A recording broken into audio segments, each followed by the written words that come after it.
Good morning friends, welcome to my YouTube channel. आज हम plumbing का इंटरव्यू का क्वेश्चन और उसका आंसर का बारे में बात करेंगे। आपको इससे पहले मैं इलेक्ट्रिकल का इंटरव्यू में क्या क्वेश्चन होता है, क्या उसका आंसर है, उसका बारे में मैं बताया था। इलेक्ट्रिशियन और जो इलेक्ट्रिकल का फोरमैन है तो उसका बारे में मैं बताया था। लेकिन आज हम प्लम्बिंग का या इंटरव्यू का जो क्वेश्चन होता है, क्या क्या क्वेश्चन उसमें होता है, जो सबसे इम्पोर्टेंट है। क्वेश्चन तो बहुत सारे होता है, लेकिन उसमें से जो इम्पोर्टेंट क्वेश्चन है तो वो क्या क्या होता है, उसका क्या आंसर है, तो उसका बारे में हम बात करने के लिए जा रहा है। तो मेरे वीडियो को एंड तक पूरा देखिए और उसको लाइक और सब्सक्राइब करिए। सही है। तो ऐसा ऐसा वीडियो में जो काम के लिए है, हमारा दोस्त लोग के लिए, भाई लोग के लिए, जो गल्फ में काम करने के लिए चाहता है या आना चाहता है या इंटरव्यू फेस करना चाहता है, उन लोग के लिए बहुत हेल्पफुल होएगा। सही है। तो इधर मैं दुबई में, मैं इंडिया से भी इंटरव्यू दिया था, इधर दुबई में भी बहुत कंपनी में जाके भी इंटरव्यू दिया है। तो मुझे जो एक्सपीरियंस है, खुद का जो एक्सपीरियंस है, उसका बारे में मैं बात करने के लिए चाह रहा हूँ। तो पहले हम लोग जब इंटरव्यू में जाता है तो हम लोग को हमारा जो क्लाइंट है, जो इंजीनियर है, उनका साथ हम लोग का बातचीत होता है। कैसे हम लोग को क्या करता है, कैसा काम करता है, कैसा काम नहीं करता है। सही है। उसका बारे में हमको क्या क्या काम मालूम है, क्या क्या मालूम नहीं है, तो इंटरव्यू का दौरान सब पता चल जाता है। सही है। तो पहले हम लोग जब जाता है वो, आज जो मैं बात करने के लिए जा रहा हूँ वो इंटरव्यू जो है मेंटेनेंस, ज़्यादातर मेंटेनेंस के लिए है। जैसे मेंटेनेंस कंपनी है, वो मेंटेनेंस कंपनी में एक क्वेश्चन आंसर पूछा जाता है कि वो कंस्ट्रक्शन और मेंटेनेंस दोनों अलग अलग चीज़ है, काम एक ही है प्लम्बिंग का, लेकिन मेंटेनेंस जो है वो टेक्निकल में थोड़ा ज़्यादा काम पड़ता है, लेकिन जो कंस्ट्रक्शन है उसमें टेक्निकली ज़्यादा ज़रूरत नहीं होता है, क्योंकि वो नया होता है और नया में इंस्टॉलेशन का ऊपर ज़्यादा काम होता है। लेकिन जो मेंटेनेंस कंपनी है उसमें जो इंस्टॉलेशन हो गया, जो भी सर्विस हो गया, जो भी हमारा काम हो गया, उसका रिपेयर करने के लिए, उसको सही से चेक करने के लिए, उसका रिप्लेसमेंट करने के लिए जो काम होता है उसको टेक्निकली बोला जाता है, और वो मेंटेनेंस कंपनी में ही सिर्फ होता है। जो कंस्ट्रक्शन कंपनी है उसमें सिर्फ नया आएगा, नया सब चीज़ इंस्टॉलेशन होगा, नया चीज़ पहली बार सब काम होगा, तो वो अलग डिफरेंट रहता है, ये डिफरेंट रहता है। तो इसके लिए इंटरव्यू में भी क्वेश्चन थोड़ा डिफरेंट आएगा। जैसे हम लोग नया कंस्ट्रक्शन में काम करेगा तो उसमें हम लोग को क्या क्या पाइप का काम मालूम है, उसका साइज़, उसका हाइट और ड्राइंग का बारे में ये सब पूछा जाता है। लेकिन जो टेक्निकली कंपनी है, जिसमें मेंटेनेंस हम लोग को करना पड़ेगा, उसमें थोड़ा टेक्निकली नॉलेज होना चाहिए। पहले तो थोड़ा बहुत इंग्लिश मालूम होना चाहिए। बिना इंग्लिश मालूम नहीं है तो आपको अच्छा ट्रेड में या अच्छा सैलरी में आपको सिलेक्ट नहीं हो सकता है। तो इंग्लिश थोड़ा पहले मालूम होना चाहिए। पहले आप लोग इंटरव्यू जाता है तो क्लाइंट हम लोग को पूछता है कि आपका बारे में कुछ बताओ, आप क्या है, आपका बारे में कुछ बताओ। उसको इंग्लिश में बोलता है how do your self something, talking something से समथिंग से। तो ऐसा कुछ इंग्लिश में बात करेगा तो हम उसको बताने का कि इसका मतलब जो होता है कि हम क्या है और हम क्या करता है। सही है। तो उसका बारे में हम लोग पहले बताने का कि जैसे मैं हूँ, मेरा नाम कमलाकांत भूँइया है। मैं उनको बोलेगा कि मेरा नाम कमलाकांत भूँइया, मैं एक प्लम्बर हूँ और मेरा काम यही है कि मैं ये सब काम कर सकता हूँ। जैसे प्लम्बिंग का रिलेटिव जो काम होता है मेंटेनेंस के लिए, जैसे हम लोग मेंटेनेंस में ज़रूरत क्या होता है ज़्यादा, हम लोग का जो रिप्लेसमेंट होता है, कोई प्लम्बिंग का वाटर लीकेज हो गया, उसको कैसे सही करना है या कैसे उसको रिप्लेसमेंट करना है, डब्लिश कैसे रिप्लेसमेंट करना है, कुछ चीज़ लूज हो गया उसको कैसे टाइट करना है, कुछ ड्रेन ब्लॉक हो गया उसको कैसे हम लोग क्लियर करना है। तो ये सब काम का बारे में थोड़ा बताने का। बाकी हम क्या है, कहाँ से है, जैसे मैं इंडिया से हूँ कि मैं उनको बोल सकता हूँ कि मैं इंडिया का हूँ और मैं इधर दुबई में रहता हूँ, दुबई में इतना दिन से मैं काम करता हूँ, ये काम का बारे में मुझे नॉलेज है। बस यही इंट्रोडक्शन में इतना ही बोलेगा। नेक्स्ट क्वेश्चन वो करेंगे। इंटरव्यू में कोई भी इंटरव्यू हो, 10 क्वेश्चन से ज़्यादा क्वेश्चन वो नहीं पूछेंगे, क्योंकि इंटरव्यू में बहुत सारे आदमी होते हैं, हर आदमी को ज़्यादा क्वेश्चन पूछा जाएगा तो फिर सब आदमी का इंटरव्यू नहीं हो सकता है। मेन इंपॉर्टेंट जो क्वेश्चन आंसर है वो उतना ही पूछेंगे। उतना में आप जैसे आपको 10 क्वेश्चन किया, आप 8 क्वेश्चन का आंसर बराबर दे दिया तो आपको सिलेक्टेड हो जाएगा, कि उनको पता चल जाएगा कि आपको काम मालूम है, आप काम किया है। सही है। तो वही 10 क्वेश्चन को जो है इम्पोर्टेंट क्वेश्चन मैं आज आप लोग को बताने के लिए जा रहा हूँ। तो मेरा वीडियो को एंड तक पूरा देखिए और इसको लाइक करिए, शेयर कीजिए कि दूसरा दोस्त लोग को पता चल जाएगा कि हम लोग जो इंटरव्यू जाता है उसमें क्या क्वेश्चन होता है और क्या उसमें उसका आंसर क्या होता है जो हम लोग उसमें बोल के हम लोग पास कर सकते हैं इंटरव्यू। तो पहला क्वेश्चन है हम लोग को कि वो लोग को जो हमारा क्लाइंट है वो पूछेंगे कि भाई आपको क्या क्या काम मालूम है। हम बोल सकते हैं कि हम जैसे कि प्लम्बिंग मेंटेनेंस काम करने के लिए इंटरव्यू दे रहे थे, हम बोल सकते हैं सर हमको कोई भी पाइप है, जैसे हमारा पीपीआर पाइप काम होता है ज़्यादातर गल्फ में, वो पाइप किधर लीक कर रहा है या किधर फट गया उसको हम जॉइंट कर सकता है। उसके जो हीटर मशीन है पीपीआर वेल्डिंग हीटर मशीन में उसको हम जॉइंट कर सकता है, उसको हम काट के नया लगा सकता है। या ड्रेनेज लाइन में जो एचडीपी पाइप है, एचडीपी पाइप का वेल्डिंग इलेक्ट्रॉनिक वेल्डिंग सिस्टम जो है उसमें हम लोग पाइप को वेल्डिंग करना हमको मालूम है। और बाकी जो भी हमको डब्ल्यू टूट गया है, वॉश बेसिन कुछ रिप्लेसमेंट करना है या बॉटल ट्रैप ब्लॉक हो गया तो उसको हम क्लियर कर सकता है। कोई ड्रेनेज ब्लॉक हो गया, मेन होल हो गया, डब्लिश हो गया, उसको हम कर सकते हैं। कैसे कर सकता है बोल के वो फिर पूछेंगे कि जैसे आपको बोलेंगे फ्लो ट्रैप, हमारा फ्लो ट्रैप ब्लॉकेज है, पानी नहीं जा रहा है और फ्लो ट्रैप का अंदर बहुत सारे पाइप कनेक्शन होता है। उसका जो मेन लाइन है वो 3 इंच का रहेगा, लेकिन जो उसका ब्रांच लाइन है वो 50 mm का पाइप का साइज़ रहेगा। उसमें हम लोग को जैसे एक बाथरूम में एक बीडिएटर का जो पॉइंट है, ड्रेन पॉइंट, वो भी फ्लो ट्रैप में मिला जाता है। वॉश बेसिन का भी मिला जाता है। जो उसका शावर ट्रे होगा, जो शावर हम लोग नहाता है, तो शावर ट्रे से भी जो पॉइंट है ड्रेन पॉइंट, वो भी फ्लो ट्रैप के साथ कनेक्शन होता है। तो एक फ्लो ट्रैप में एक बाथरूम में 3 कनेक्शन तो जरूर होता है, वो ज़रूरी होता है कि एक फ्लो ट्रैप का रहेगा, उसके साथ 3 ब्रांच आके मिलेगा तो फ्लो ट्रैप ब्लॉक होगा तो तीनों लाइन ब्लॉक हो जाएगा। इसके लिए हम उसको कैसे क्लियर करेंगे, पहले पूछा जाएगा तो सर हम उसको जो ग्रेटिंग है, ग्रेटिंग ओपन करके हम लोग फ्लो ट्रैप का अंदर में हाथ घुसा के हम लोग उसमें देखेंगे, उसमें कुछ पत्थर या कुछ पेपर या कुछ भी आके उधर ब्लॉक कर दिया, जो हमारा पाइप का जो होल है उसमें ब्लॉक कर दिया तो उसको पानी हमारा फ्लो नहीं हो पा रहा है, पानी ओवरफ्लो होके बाथरूम में भर जाता है। तो उसको हम लोग पहले खोल के हम लोग चेक करेंगे उसके अंदर क्या कचरा चला गया, उसमें क्या हो गया, तो उसका कैसे क्लियर कर सकते हैं उसको देखेंगे। उसका हाथ घुसा के हम लोग देखेंगे कि उसमें कुछ कचरा है तो निकालेंगे। उसके बाद जो ड्रेनेज क्लीनिंग करने के लिए मार्केट में बहुत सारे केमिकल मिलता है, तो ड्रेन क्लीन करने के लिए उसका अंदर केमिकल डाल देंगे तो वो भी क्लियर हो जाएगा। नहीं तो हमारा जो पंप है, जो प्रेशर पंप होता है, हम लोग पंप मार के भी उसको हैंड पंप मार के हमको उसका भी हम लोग क्लियर कर सकता है। ज़्यादा कुछ ब्लॉकेज है तो क्लियर नहीं हो रहा है तो फिर हम लोग उसका जो अपोजिट साइड जो पाइप कनेक्शन होता है वो पाइप को काट के हम लोग वहाँ से रिपेयर कर सकते हैं। ड्रेन क्लीन करने के बाद फिर हम लोग पाइप को जोड़ सकते हैं। तो ये फ्लो ट्रैप क्लीनिंग करने का आइडिया है। इस तरह से हम लोग फ्लो ट्रैप को क्लीन कर सकते हैं। जैसे फिर आपको दूसरा क्वेश्चन पूछेंगे कि भाई ट्रांसफ़र पंप क्या है और बूस्टर पंप क्या है। पंप हमारा 2 ही रहता है बिल्डिंग में। एक होता है ट्रांसफर पंप जो ट्रांसफ़र करता है एक टैंकी से दूसरा टैंकी को। हम लोग बोल सकते हैं कि सर जो हमारा मेन देवा का लाइन है जो आता है हम लोग को बिल्डिंग में जो पानी आता है, उसका जो एक मेन बेसमेंट में एक टैंक होता है, अंडरग्राउंड में एक टैंकी होता है जो मेन उसमें आके पानी जमा होता है। उस पानी को दूसरा टैंकी के पास जो भेजता है, जो पंप उसको ट्रांसफ़र करता है, उसको ट्रांसफ़र पंप बोला जाता है। तो उसका काम है कि एक टैंकी से दूसरा टैंकी को पानी ट्रांसफ़र करना। तो ट्रांसफ़र पंप का जो काम है वही है। इतना ही बोलेंगे तो हो जाएगा। और जो प्रेशर पंप, बूस्टर पंप जो बोलेंगे उसको हम लोग बोल सकते हैं कि जो बूस्टर पंप है वो हमारा पाइपलाइन का पानी का जो प्रेशर है उसको बैलेंस करने के लिए है। तो हमारा ऐसे नॉर्मल हम लोग को टैंकी का नज़दीक में जो फ्लैट होएगा या जो रूम होएगा, जो बाथरूम होएगा, उसमें पानी का प्रेशर बराबर नहीं आता है, बहुत स्लो आता है, जिस वजह से हम लोग बूस्टर पंप यूज़ करता है कि पानी का प्रेशर बराबर रहे।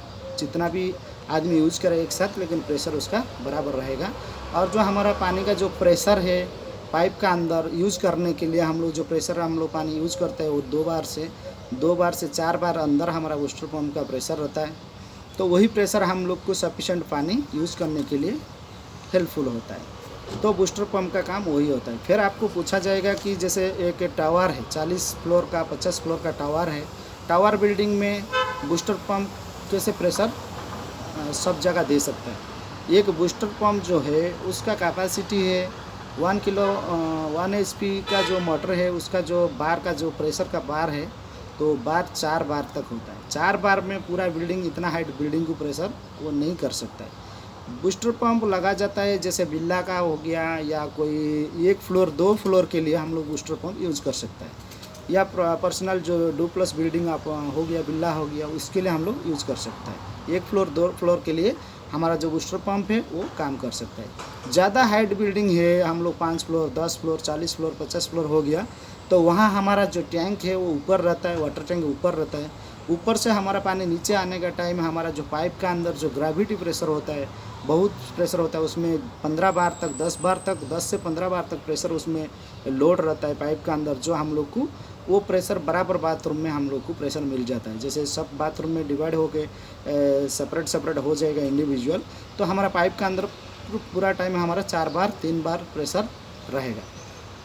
तो उसके लिए हमको बूस्टर पंप का यूज़ करने का ज़रूरत नहीं है। बूस्टर पंप टैंकी का नज़दीक एरिया में जैसे वाटर टैंक है ये वही फ्लोर में हमको पानी सप्लाई देना है, या उसका नीचे फ्लोर में पानी सप्लाई देना है, या उसका ऊपर फ्लोर में पानी सप्लाई देना है, तो वहाँ बूस्टर पंप का ज़रूरत होता है क्योंकि पानी का प्रेशर को वो बढ़ाएगा। वो पंप का जो बूस्टर पंप है उसका प्रेशर में हमको पानी बराबर मिलेगा।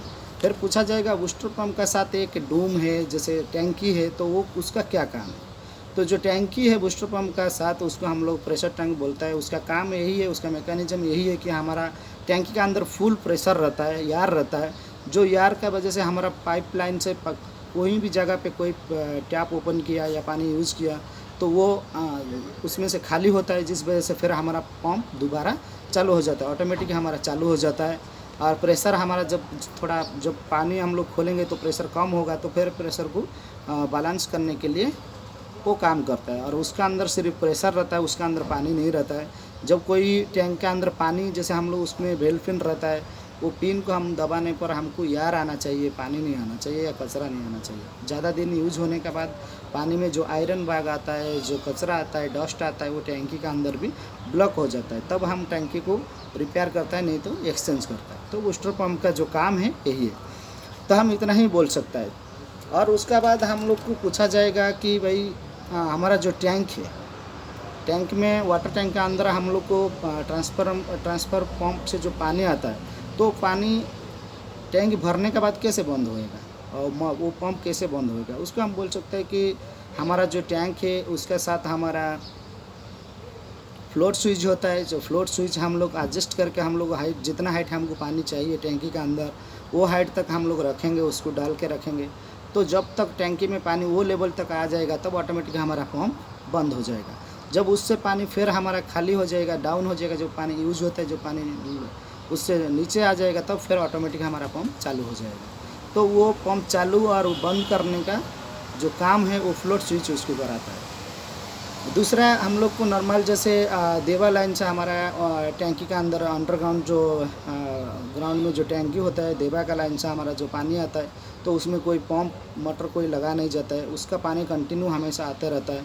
तो उसमें हम लोग को टैंकी फुल होने का टाइम पे क्या करा जाता है, जो टैंकी है हमारा उसका जो मेन इनलेट है, इनलेट पाइप के साथ हम लोग एक फ्लोट वाल्व लगाता है। फ्लोट वाल्व जो है वो फ्लोट वाल्व होता है, उसका पानी जब टैंकी भर जाएगा वो बॉल ऊपर उठ जाएगा और हमारा ऑटोमेटिक हमारा जो लाइन का जो पानी है वो बंद हो जाएगा, तो टैंकी ओवरफ्लो होने नहीं देगा। तो यही सब हमारा टैंकी का अंदर फ्लोट स्विच का काम है और फ्लोट बल्ब का काम है। फ्लोट बल्ब को काम करने के लिए कोई इलेक्ट्रिकल का पावर का सप्लाई ज़रूरत नहीं है, लेकिन जो फ्लोट स्विच है उसको हम लोग मोटर के साथ कनेक्शन करता है। तो मोटर में क्या होता है वो करंट का उसको सिग्नल देता है और वही हिसाब से हमारा पंप ऑन और ऑफ होता है। तो बाकी पूछा जाएगा कि हम लोग को VFD क्या है। जैसे हमारा बूस्टर पंप है या हमारा ट्रांसफर पंप है, जो हमारा पंप है उसका साथ एक कंट्रोल पैनल आता है जिसमें हम लोग ऑन ऑफ ट्रिप ओवरलोड तो वो सब हम लोग को उसमें शो करता है, वही सब से काम करता है। उसका अंदर एक डिवाइस लगता है इलेक्ट्रॉनिक डिवाइस जिसका नाम VFD है। तो VFD का फुल फॉर्म क्या है, variable frequency drive. Variable frequency drive मतलब जो हमारा मोटर है, जो मोटर रनिंग होता है उसका स्पीड को कंट्रोल करना, उसका जो स्पीड है उसका स्पीड का कंट्रोल करके वो क्या करता है, उसको आराम से चलाता है, स्मूथली उसको चलाने के लिए वो यूज होता है, वो डिवाइस हम लोग वही काम करता है। वेरिएबल जो हमारा ड्राइवर है, फ्रीक्वेंसी ड्राइवर है, वेरिएबल फ्रीक्वेंसी ड्राइवर जो है उसका काम वही है कि हमारा मोटर का जो रनिंग का जो स्पीड है उसको कंट्रोल करता है और वो स्मूथली उसको रन करता है। तो यही है VFD का काम। तो बाकी हम लोग को बोला जाएगा कि PPM क्या है, पूछ सकता है PPM क्या है। PPM ये होता है कि PPM तो 2-3 टाइप का काम होता है। एक तो PPM बोलेगा तो हमारा पार्ट्स पर मिलियन होता है। जैसे कोई हमारा चिलर हो गया, चिलर का कोई पार्ट्स डैमेज हो गया, उसको इंटू मिलियन में 1 मिलियन में उसको कैलकुलेशन करके उसका जो कैलकुलेट है वो हमारा जो सीनियर आदमी इंजीनियर लोग है, मैनेजर लोग है, वो लोग कैलकुलेशन करता है। वो हमारा काम नहीं है। लेकिन हमारा काम क्या है PPM का, जो पहले हम लोग बिल्डिंग में जाएंगे, जो हमारा ड्यूटी चालू हो गया, हम बिल्डिंग में जाएंगे तो हमारा जो ऑफिस है, मेंटेनेंस का ऑफिस है, सुपरवाइजर से हम लोग लेंगे पेपर, क्या क्या हमारा जो काम कंप्लेन है, कहाँ कंप्लेन है हम लोग का, उसको देखेंगे कि हमारा कॉमन एरिया में है या किसका अपार्टमेंट का अंदर है, फ्लैट का अंदर है। और बाकी हमारा पंप रूम में क्या है, पंप पहला हमारा जो चेकिंग है कि हम लोग पहले पंप रूम चेक करेंगे। जो प्लम्बिंग का काम करता है, प्लम्बिंग मेंटेनेंस के लिए जो पंप रूम होता है, पंप रूम चेक करेंगे, वाटर टैंक चेक करेंगे। उसका बाद हम लोग जो कॉमन एरिया जितना कॉरिडोर होएगा हर फ्लोर का, जैसे अपार्टमेंट है 10 फ्लोर अपार्टमेंट है, हर फ्लोर में कॉरिडोर में और जो कॉमन वाशरूम होता है, बाथरूम होता है, उसमें जाके हम लोग राउंड लगाना है, चेक करना है कि हमारा इसमें से कोई लीकेज कहाँ नहीं है, कुछ प्रॉब्लम नहीं है, कुछ टूट नहीं गया है। जो है वो पहला हम लोग उसको इंस्पेक्शन करता है। तो ड्यूटी करने से स्टार्टिंग से हम लोग यही काम करता है। उसका बाद में हम लोग आके हमारा जो काम है, जिधर कंप्लेन आएगा वो नोट करके वो हमारा सुपरवाइज़र या इंजीनियर उन लोग को रखा होगा कि यही फ्लैट में ये एरिया में आप लोग को ये काम का प्रॉब्लम है। उसके लिए फिर हम लोग जाके वो काम स्टार्ट करेंगे। लेकिन जो PPM का मतलब है, पहले हम लोग जाके उसका इंस्पेक्शन करना है। डेली चेक लिस्ट होता है, चेक लिस्ट के हिसाब से हम लोग उसको चेक करेंगे, ये सही है वो टिक मारेंगे, ये सही है टिक मारेंगे। जितना जितना जो काम है उसका इंस्पेक्शन और उसको चेक लिस्ट को उसको कंप्लीट करने को PPM हम लोग बोला जाता है। नॉर्मली जो हमारा लेबर का जो मेंटेनेंस के लिए जो काम करता है उसका है। और उसका बाद आप लोग को बोला जाएगा हॉट और कोल्ड, उसका लाइन का एक डायग्राम बनाओ या एक ड्राइंग बनाओ। जैसे हॉट हो गया, कोल्ड हो गया, 2 लाइन हमारा हो गया बाथरूम के लिए। तो एक बाथरूम बोला ऐसे एक मार्किंग करके एक पेपर में बना के देंगे कि ये आपका बाथरूम हो गया, इसमें हॉट कोल्ड आप लोग वाटर सप्लाई उसका कैसे करा जाएगा। जैसे मैं एक बनाया पेपर में आपको दिखा रहा हूँ, जस्ट समझने के लिए, आप लोग को शायद समझ आ जाएगा। तो जैसे एक बाथरूम ये है, आप लोग को दिखता होगा, बराबर नहीं दिखता होगा, ठीक है मैं बता देता हूँ। जैसे एक बाथरूम है और वो बाथरूम का अंदर में हम लोग को क्या क्या चीज़ आता है, एक डब्लिश आएगा, एक विडिएटर आएगा, एक शावर आएगा जो हम लोग नहाने के लिए शावर रूम में शावर आएगा, और एक वॉश बेसिन आएगा। तो ये सब हमारा यूज़ के लिए उसमें हॉट और कोल्ड का पानी का ज़रूरत है। जैसे हम लोग शावर में यूज़ करेंगे हॉट कोल्ड पानी दोनों हम लोग यूज़ करते हैं, वॉश बेसिन में भी हॉट कोल्ड पानी दोनों यूज़ करता है, विडिएटर में भी हम लोग हॉट कोल्ड पानी दोनों यूज़ करता है। लेकिन डब्लिश जो है उसके लिए जो हमारा हैंड स्प्रे है तो उसको हम लोग ओनली कोल्ड वाटर के साथ कनेक्शन देता है, उसमें हॉट वाटर नहीं होता है। तो उसका जो वायरिंग है, पाइप को हम लोग कैसे वायरिंग करेगा, पाइपलाइन कैसे करेगा। जैसे हम लोग मेन लाइन बाथरूम का अंदर एंट्री किया तो हॉट और कोल्ड वाटर का जो लाइन है उसको हम लोग सीधा उसका टिप ब्रांच दे के हम लोग वॉश बेसिन का साथ हॉट कोल्ड रखेंगे, शावर का साथ हॉट कोल्ड रखेंगे और विडिएटर का साथ हॉट कोल्ड रखेंगे। उसका हर चीज़ का हाइट है विडिएटर का, जैसे विडिएटर हम लोग फिक्स करेंगे वो बहुत नीचे रहेगा, उसका हाइट का हिसाब से उसका पॉइंट रखेंगे। जो डाई मिक्सर आएगा हमारा शावर रूम में उसका हाइट हिसाब से हम लोग उसका हॉट कोल्ड ऐसे भी पूछा जाएगा आपको। जो वाल मिक्सर है या डाई मिक्सर, वाल मिक्सर का कितना डिस्टेंस होता है, जैसे हॉट और कोल्ड, हॉट पॉइंट और कोल्ड पॉइंट का अंदर 15 सेंटीमीटर का हमारा डिस्टेंस होता है, या एक जगह पे 15.5 15.5 सेंटी का भी हमारा डिस्टेंस होता है। उसमें थोड़ा बहुत ज़्यादा कम होगा तो जो बेंड नेपल है उसमें भी एडजस्ट हो जाता है। हर कंपनी का साइज़ थोड़ा अलग रहता है, कोई 15 सेंटी रहेगा, कोई 15.5 सेंटी रहेगा, कोई भी 16 सेंटी भी रखता है, 16 सेंटीमीटर का। तो हम लोग को नॉर्मली जो पॉइंट हम लोग रखेंगे, हम लोग 15 में रखेंगे तो हमारा हर कंपनी का वाल मिक्सर हमारा लग जाएगा उसमें। तो पूछा जाएगा तो हॉट और कोल्ड का जो वॉल मिक्सचर का पॉइंट है कितना डिस्टेंस में रहता है, उसका कितना दूरी है, तो 15 सेंटी हम लोग बोलेंगे तो हमारा करेक्ट आंसर हो जाएगा। तो बाकी हमको पूछा जाएगा कि हमारा जो डब्लिस है, डब्लिस का हाइट कितना है, फिक्स होने का बाद हमारा जो F level tiles floor level से कितना हाइट है। डब्लिस का जो हाइट है, डब्लिस मैन्युफैक्चर हो के ही आता है, उसको हम लोग कुछ बड़ा छोटा नहीं कर सकते। जो हाइट है उसका हम लोग 18 इंच बोल सकते हैं, हम लोग 46 जो है हमारा सेंटीमीटर हम लोग उसको बता सकते हैं कि हमारा जो डब्लिस का हाइट है उसका टॉप जो सीट कवर है वो हमारा 46 सेंटीमीटर हाइट तक आ जाएगा। सही है। तो बाकी वॉश बेसिन का भी हाइट पूछा जाएगा तो वॉश बेसिन हम लोग नॉर्मल जो पेडिस्टल के साथ आता है वो 32 इंच बोलेगा तो 32 इंच का जो उसका टॉप लेवल हाइट होता है उसका हम लोग सेंटीमीटर में गल्फ में बोलेगा तो 81 सेंटीमीटर हम लोग बोल सकते हैं। 81 मतलब 800 mm बोलेगा फिर भी चलेगा। तो वो हमारा नॉर्मली जो स्टैंडर्ड हाइट है वही है। जो काउंटर हाइट होता है, जिधर काउंटर वॉश बेसिन आता है, आदमी लोग थोड़ा हाइट है इधर अरबी कंट्री में या फॉरेनर का जो होटल में होता है वो थोड़ा हाइट रहता है, वो 90 mm उसका प्लेटफॉर्म रहता है। जो उसका जो काउंटर रहता है 90 सेंटीमीटर का जो काउंटर रहता है उसका ऊपर वो बेसिन फिक्स होता है। वो जगह पे थोड़ा डिफरेंट हाइट होता है, वो आदमी का और क्लाइंट का जो रिक्वायर होता है उसका हिसाब से वो हाइट होता है। तो वो 90 सेंटीमीटर में वो होता है काउंटर, और वही काउंटर का ऊपर वॉश बेसिन बैठता है। लेकिन नॉर्मली जो हमारा पेडिस्टल वॉश बेसिन है उसका जो हाइट है वो 80 सेंटीमीटर 81 सेंटीमीटर तक वो आता है। तो ये उसका हाइट है। और उसको आपको पूछा भी जा सकता है कि जो वॉश बेसिन हम लोग लगाएंगे उसका जो ड्रेन पॉइंट है वो एफ लेवल से कितना होएगा। जैसे हमारा फ्लोर फिनिशिंग हो गया, टाइल्स ऊपर से उसका जो ड्रेन का पॉइंट है वो हमारा 50 mm में आना चाहिए। 50 mm में आएगा तो हमारा जो बॉटल ट्रैप रेडीमेड आता है तो वॉश बेसिन का वेस्ट कपलिंग के साथ और उसका ड्रेन लाइन को कनेक्शन करने के लिए हम लोग को बॉटल ट्रैप का बराबर हमारा साइज मिल जाएगा। उससे नीचे और ऊपर करेगा तो पॉइंट हमारा बॉटल ट्रैप फिर वहाँ सेट नहीं होएगा। तो उसका जो ड्रेन का हाइट जो है वो 50 mm उसका एफ लेवल से है। बाकी उधर भी पूछा जाएगा कि वॉश बेसिन के लिए हॉट और कोल्ड पानी दोनों आता है और उसका हाइट कितना है एफ लेवल से। जो हॉट कोल्ड का जो पानी हमारा आता है उसका जो हमारा हाइट है वो 60 सेंटीमीटर में होता है एफ लेवल से, फ्लोर फिनिशिंग लेवल से 60, मतलब जो हमारा ड्रेन पॉइंट होता है उससे 10 सेंटी ऊपर होता है। क्योंकि हमारा जो एंगल कक है उसको टाइट करने का टाइम जैसे ड्रेन बीच में ड्रेन आएगा और दोनों साइड हमारा दो एंगल कक आएगा, तो एंगल कक का जो हेड है और उसका जो वाटर कनेक्शन का जो पॉइंट है वो टच हो जाएगा उसमें, वाटर ट्रक जब लगा जाएगा वाटर ट्रक। इसके लिए उससे थोड़ा हाइट में हम लोग लगाते हैं, 10 सेंटी हाइट में लगाता है जो वाटर पॉइंट होता है। जो वाटर सप्लाई है वो हमारा ड्रेन पॉइंट से 10 सेंटी ऊपर लगता है। वो 50 है तो ये 60 में हम लोग रख सकते हैं। सही है। इंडिया में भी जब काम होता है वो 2 फुट में हम लोग रखते हैं हॉट कोल्ड। तो उसमें हमारा कनेक्शन पाइप के साथ जो हमारा बेसिन का ऊपर टैप आता है या बेसिन मिक्सर आता है उसके साथ वो कनेक्शन हो जाता है तो परफेक्ट फिट हो जाता है। तो ऐसा हम लोग को प्लम्बिंग का बारे में मेंटेनेंस के लिए इतना क्वेश्चन आंसर वो लोग पूछेंगे हम लोग से, हम लोग को उनका आंसर देना पड़ता है।